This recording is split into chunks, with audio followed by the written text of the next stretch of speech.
Toyota Corolla is the best-selling car in the world. It has sold 1.12 million units in 2022, and since its introduction in 1966, it's sold over 50 million cars.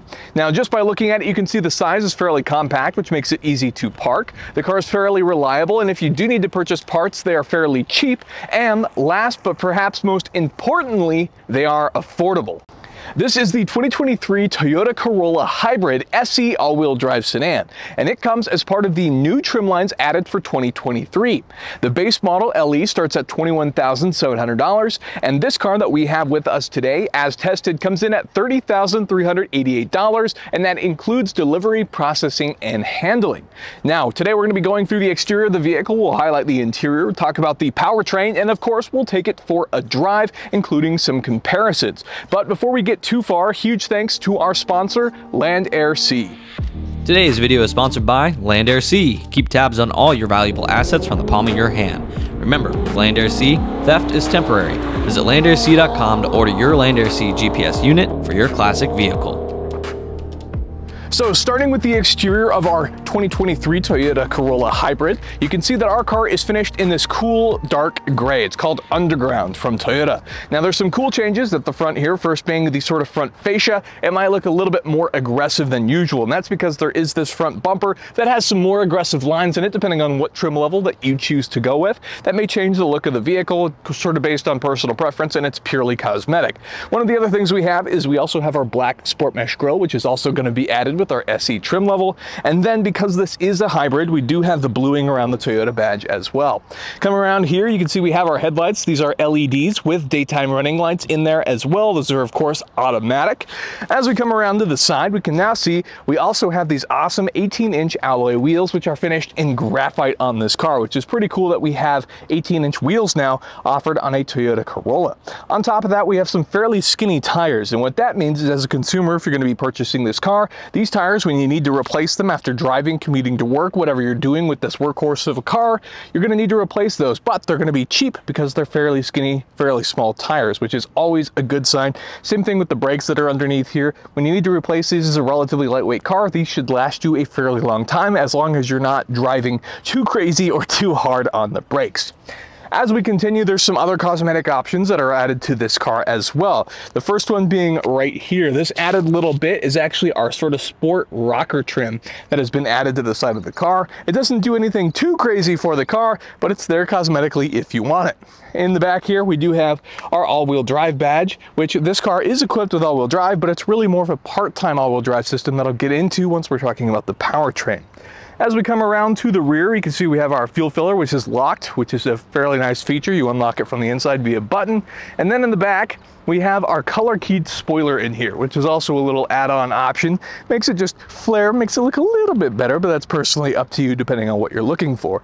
More bluing badging. We actually have an SE badge along with our hybrid badge. And then in the bottom here, we have a little bit of a little diffuser and then a twin exit exhaust, but both of the exit tips kind of come straight out of the same muffler. So it's a little confusing in that sense. You can kind of see it's almost like a split tip that comes out of the muffler. So not your typical exit, but it's there nonetheless, and it makes it just look a little bit sportier. So now that we've done that, that's a quick look at the exterior. It's a Toyota Corolla. You've probably seen one before. Let's go ahead and move to the interior and see what's going on in there. So moving on to the interior of the vehicle, the first thing you'll notice are our sport fabric seats here, which these are actually really awesome seats. They are finished in black, but do have these red accents on them, including this sort of mesh section is also red behind the sort of perforated section of the seats here. Now, one of the cool parts that you'll notice about these seats is you actually see how thick the bolstering is on the sides of the seats. And this is something that you're more likely to see in a sports car, but here it is in this Corolla nonetheless. But it's actually quite comfortable. I quite enjoy these seats, so much so that I'm now going to hop into this seat so I can talk about the rest of the car. Now, I should point out that those seats aren't overly adjustable or anything like that, but what can you expect at this price point? Everything's going to be a little bit cheaper. One of the cool things that comes as a result of that cost is actually the material that the dash itself is finished in. It's sort of this soft touch, durable material. So if you look at it, you can actually press down into it slightly. You can see this thing kind of move and waver as you touch it, but this is a soft touch material that is actually fairly durable. It's not going to scratch no matter what happens when you mess with it there. So that's a good thing, and it's going to last a lot longer than plastic would on the top of your dash. So you're not going to notice any cracks like that after a period of usage. Now this, being an SE model, does feature a variety of updated buttons, but I do want to highlight some of the best features about the Corolla in general, which happens to be the buttons. Toyota has this great thing that they do where they like to keep a lot of the physical buttons. So all the buttons to my left are all physical, the buttons here on the right, even the buttons on the steering wheel are all physical buttons, which is a fantastic thing. Obviously, you know, you can get frustrated or even distracted when you're driving a car that has finicky buttons or finicky touch sensors that just don't quite work very well.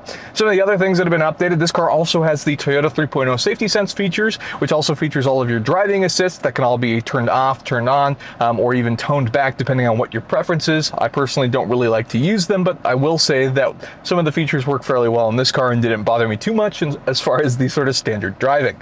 Now what we've got in front of us here is we also have some of the different displays that have been added, including this 8-inch display here, which features some of the updated Toyota bits, and it's not the fastest thing in the world, but it works just fine. You're not going to have any issues with it, and it even has access to some of your energy flow charts that are in regards to your hybrid system, and we'll show you when you're using some of your all-wheel drive and if you want to just check the various things that are going on with your hybrid vehicle.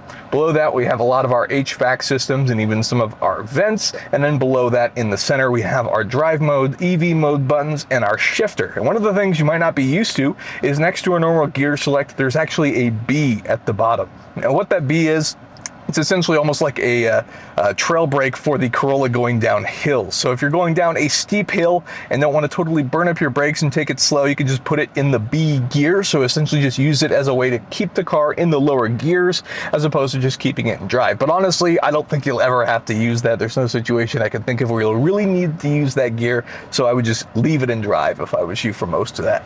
Behind that, we have some more cup holders along with our parking brake and even some of our brake holds. We do have our little adjustable thing here, which you have a total of 2 USB Type-C charger points, front and rear. So if you're using the USB standard type, you won't get that here. And then of course you also have your cigarette lighter type accessory port in there as well.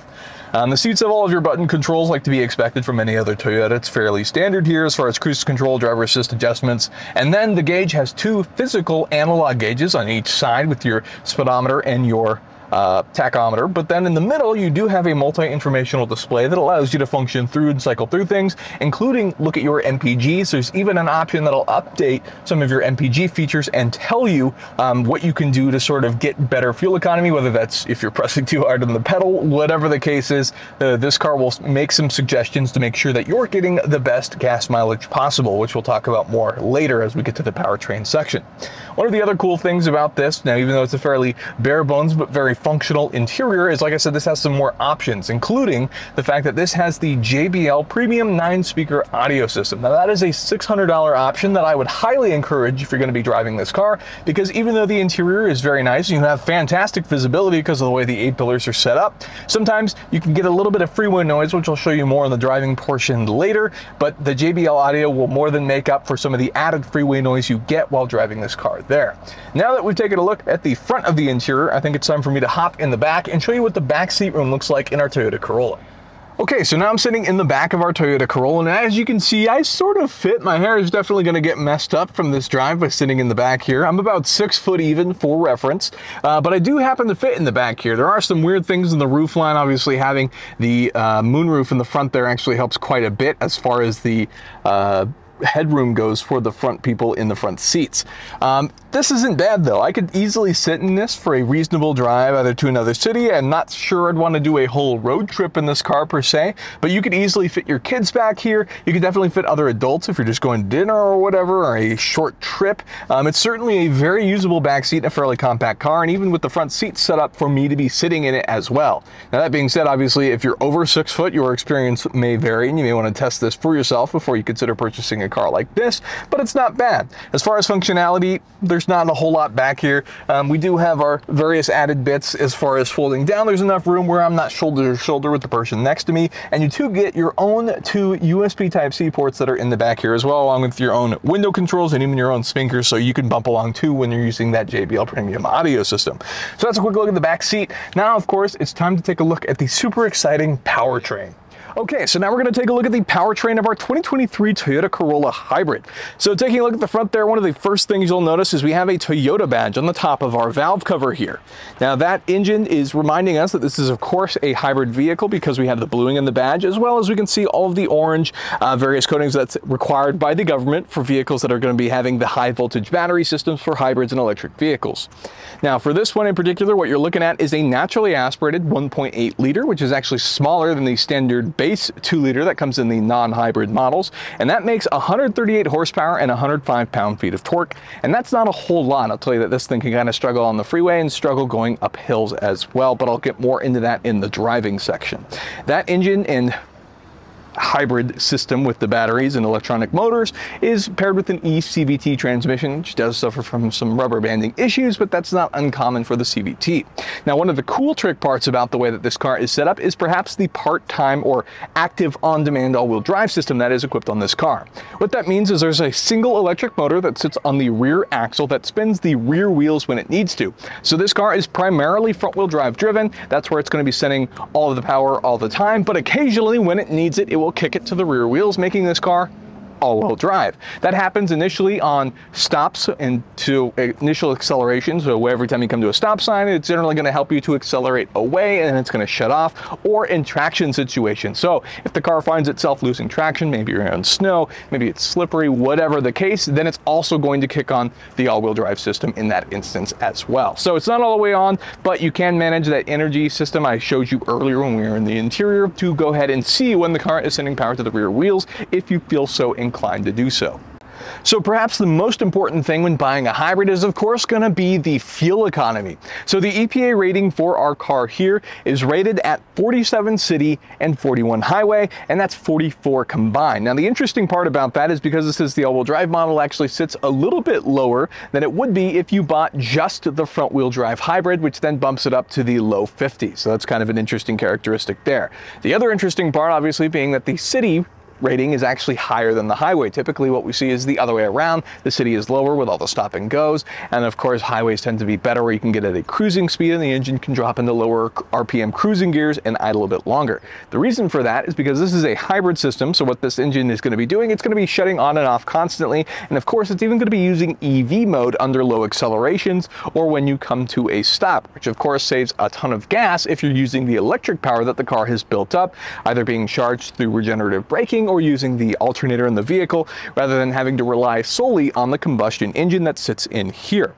One of the interesting things about this vehicle, in addition to that, I'll say our personal experience with this vehicle, fuel economy wise, is I haven't been driving it in a overly fuel economic way. I've been fairly aggressive with the vehicle in terms of just seeing what all it can do, and we have not dropped below 41 miles per gallon. So despite not putting the car in eco mode, not driving it at super low speeds for better fuel economy, the car has been fantastic and has gotten fantastic fuel economy without any extra effort having to be put in. That being said, if you are a person that likes to put more space, you know, take your foot off the gas more often to get better economical driving, then you'll get more miles per gallon out of your hybrid version.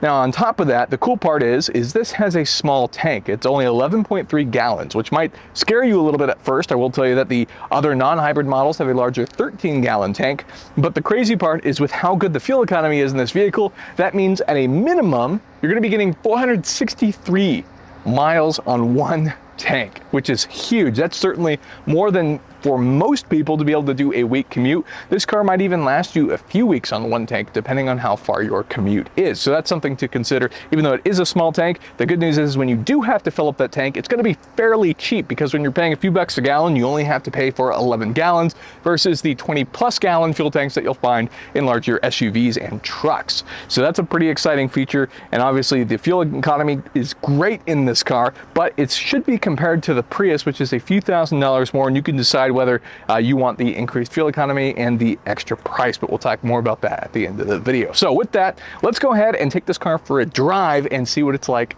to experience.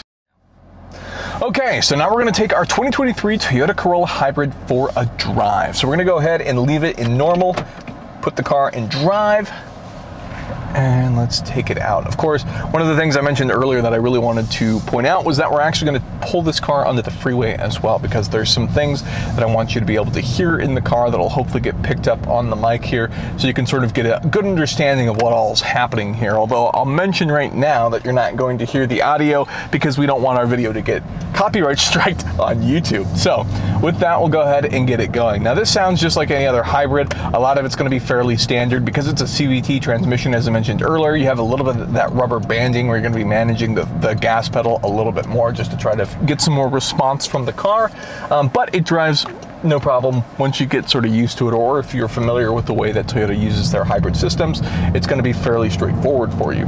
On top of that, same thing with the brakes, because it's got the regenerative. The more you apply, it's going to hard up the brakes really fast, so there's this sort of threshold that you're going to want to manage with the brakes as well. Now the cool part for me is Toyota tended to overboost their steering quite a bit. This car, I don't notice that. In the driving mode, I like the way that the steering feels. It feels direct enough that I'm okay with it, and I'm comfortable driving the car and don't feel like it's, you know, too, let's say, like just electronic-y for me. So I actually fairly enjoy using the steering on this. That being said, this car does offer some various driving modes, so should you want to update that, we have 3 different driving modes on this car that are activated by this little tab in front of the shifter I pointed out earlier.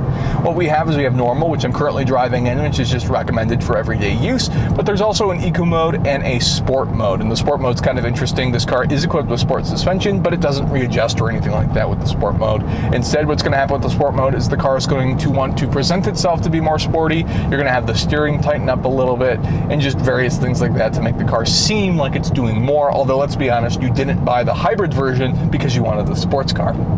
Now on top of that, there's also the eco mode, which is perhaps way more relatable for our hybrid car. And what that's going to do is that's going to obviously slow down the acceleration, so it's going to help you manage your throttle inputs to get the best fuel economy out of your car, which is always helpful if you're trying to save money and save gas. And on top of that, it's also going to sometimes manage the AC system and turn it down slightly, which we also have eco heat cool buttons on the heating and cooling system here as well if you want to adjust that, so it can throttle it back to make sure it's getting the best fuel economy, because if you didn't know, your AC system does in fact put a drain on the system depending on what car you're in. So we're getting onto the freeway on-ramp here, and if you get a little bit of gas, you can see the car itself doesn't get very loud, which is very nice. Whether the engine's on or off, this is a really quiet car. So the EV mode, if you wanted to sneak out of the neighborhood early in the morning, I don't think it matters. This car's quiet enough where you don't really need it. And besides, the usability of the EV mode button is pretty much useless because you have to stay below very low speeds and you have to basically not use any throttle input. So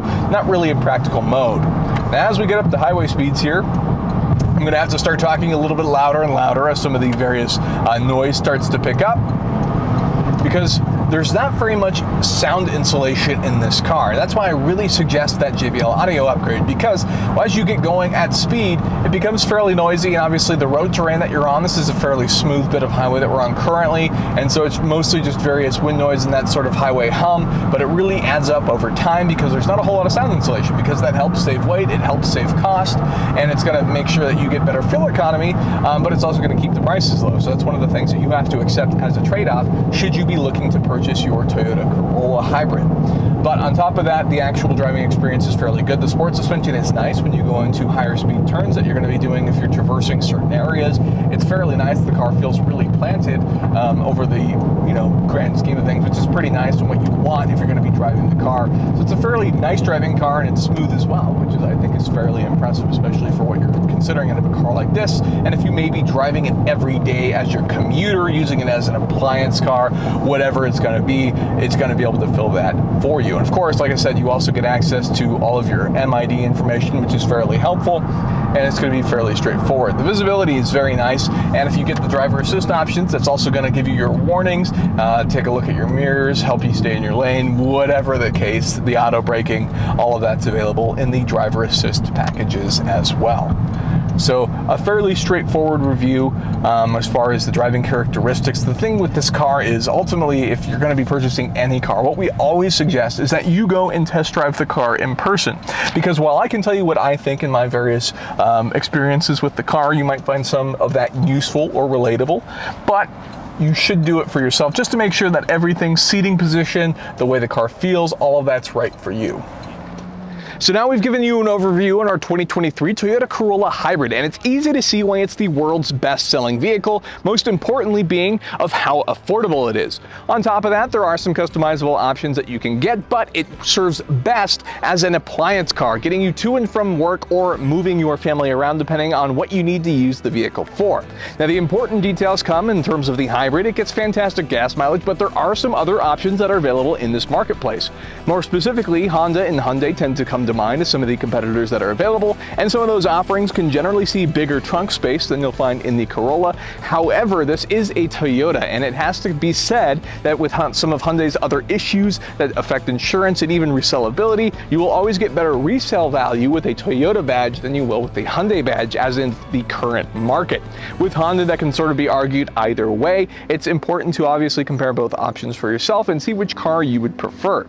Now, on top of that, there's even a competitor within Toyota, and that would be the brand new Toyota Prius. Now, the Toyota Prius is a little bit more expensive than you'll find the Toyota Corolla Hybrid, but it does get better gas mileage as well. So it should be said that the Prius can be available with more features as it is a newer car. This Corolla platform has been around for a little while now. Even though it was updated for 2023, you can find more options within the Toyota Prius should you choose to spend a few $1,000s more. I think at least in the minimum, if you have the extra spending space, you should at least consider the Toyota Prius, maybe take one for a test drive and compare similar packages if you're looking at one of the higher packaged Toyota Corollas. That being said, that's going to be the end of the video. Of course, let us know what you think about the 2023 Toyota Corolla. If you have one, let us know in the comment section down below. If you enjoyed the video, could hit that like button for us. We'd really appreciate it. And of course, consider getting subscribed for more content like this in the future. Thank you so much for watching.